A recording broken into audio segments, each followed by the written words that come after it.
Guys, welcome. If you haven't met me before, I'm Tom, the English hipster, and I teach real, natural British English. What do you think of my flags? They're pretty cool, right? The reason why I've got them is because today I'm going to teach you guys 10 idioms that are going to make you sound totally British. I'm talking like Emma Watson, Harry Styles. If you want to sound like them, then you're in the right place.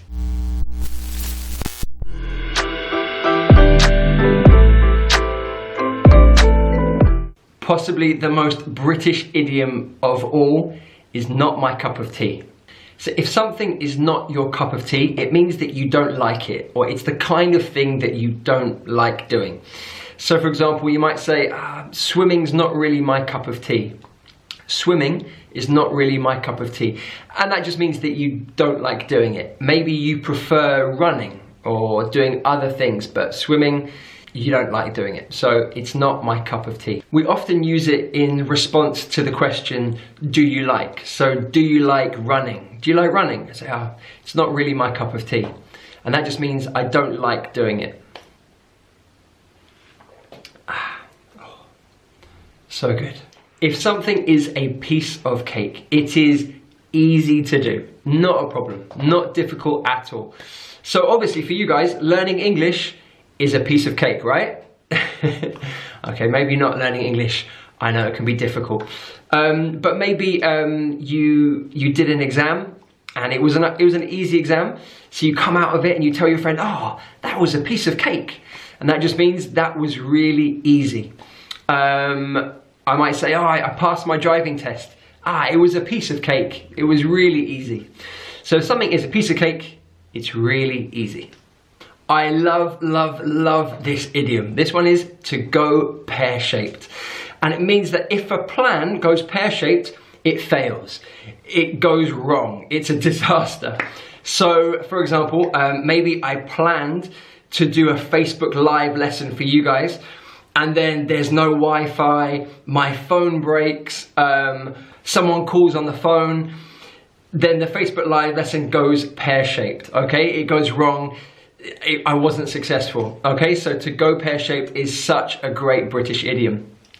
Maybe I'm planning a weekend away with my family, and then I get sick, I get ill, and maybe the car breaks down. It goes pear-shaped. So the weekend went pear-shaped. Brilliant idiom, sounds so British. See if you can use it in a sentence in the comments below. For donkey's years. This is a great phrase. Now, for donkey's years means a very long time. It doesn't have a specific time, not exactly 20 years or 100 years or 2 weeks. There's no set time. It just means a long time. So I could say, I haven't seen you in donkey's years. And that means I haven't seen you for a long time. Or I haven't been to the gym for donkey's years. I haven't been to the gym for donkey's years. And again, that just means I haven't been for a long time. Again, in your language, what do you say? Do you have a similar idiom? Is it for horses' years or for cows' years? Whatever it is, let me know in the comments below. 2 idioms for one here. The first one, across the pond. Now here, the pond, usually it's a small amount of water. In this idiom, it means the Atlantic Ocean. Either side of the Atlantic Ocean, we have Britain and we have the United States. So in Britain, when we talk about across the pond, we are talking about in America, in the United States. And then if you're in the United States and they're saying across the pond, it means in Britain. For example, if I was in Britain and I said, Harry Styles is really popular across the pond, that means that Harry Styles is really popular in America. In addition, we say down under to mean Australia, because I guess we think that they're the other side of the world, so they're down there somewhere. So if you're saying, it's really hot down under, it means it's really hot in Australia. Or Harry Styles is really popular down under, it means Harry Styles is popular in Australia. I don't know what they say for us, up and over, I don't know. It's a nice idiom here, cheap as chips. It just means something is really cheap, okay? So opposite of expensive, cheap. Someone might say, oh, I love your jacket. How much did it cost? You say, oh, it was cheap as chips. Just means it's really cheap. I guess because chips are quite cheap here, so it's as cheap as chips. Maybe in other countries it's as cheap as something else. Let me know in the comments below if you have a similar phrase. It's as cheap as, so cheap as, I don't know, something else, apples, or cheap as mangoes, or whatever it might be. Let me know in the comments below. I'd love to hear what your idiom is for the same phrase. So if something is really cheap, what do you say in an idiomatic form? This is a fun one. Pardon my French, or excuse my French.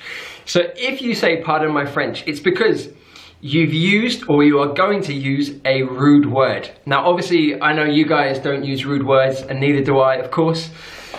Pardon my French, but that guy's a real I didn't say it, I didn't say anything. So you can have a lot of fun with it, but remember, you know, I don't use bad language. I hope you don't need to use bad language either. We can communicate without using bad words. This next phrase, to do a runner. So this means to leave a place or a situation to avoid something unpleasant. Commonly, it's used maybe to describe leaving a restaurant without paying.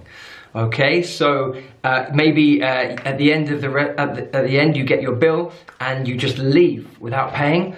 It's not very cool, but this is to do a runner. To avoid a situation by leaving very quickly, very hastily. It's not usually very cool to do a runner. But yes, I think in a restaurant is probably the context that we use it most.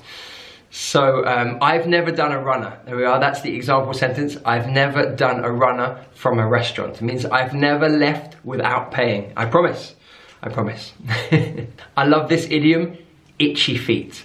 So itchy is that feeling that we get maybe when a mosquito bites us and then, oh, it's very itchy. You want to scratch it. So that's the feeling, itchy feet, but it doesn't have the same meaning. Itchy feet has a totally different meaning. It means that you want to do something different or go somewhere different than where you are now.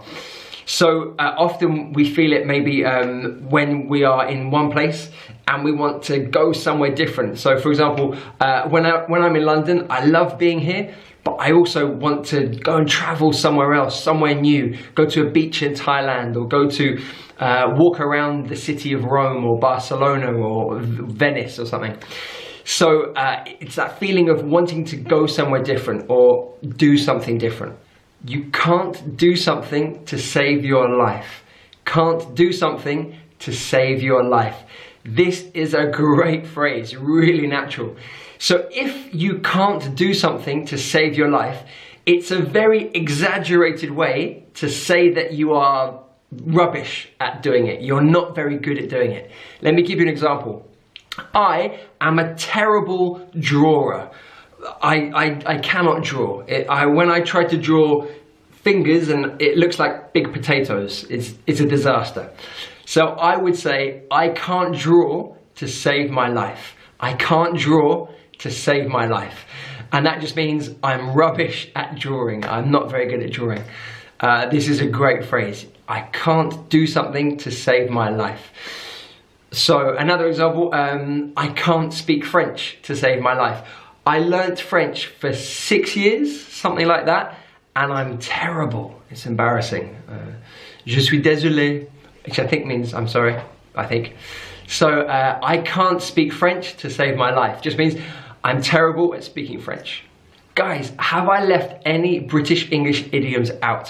Which ones have I forgotten? Please let me know in the comments below. And you can also teach your other Eat Sleep Dreamers as well.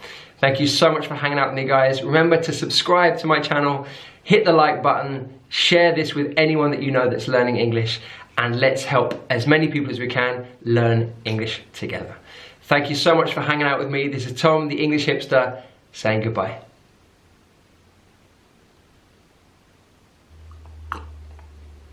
Oh, that's so good. Good cup of tea. Honestly, a good cup of tea it just makes everything all right in the world. You just feel calm, relaxed, all your worries disappear. Oh, so good. Cheers.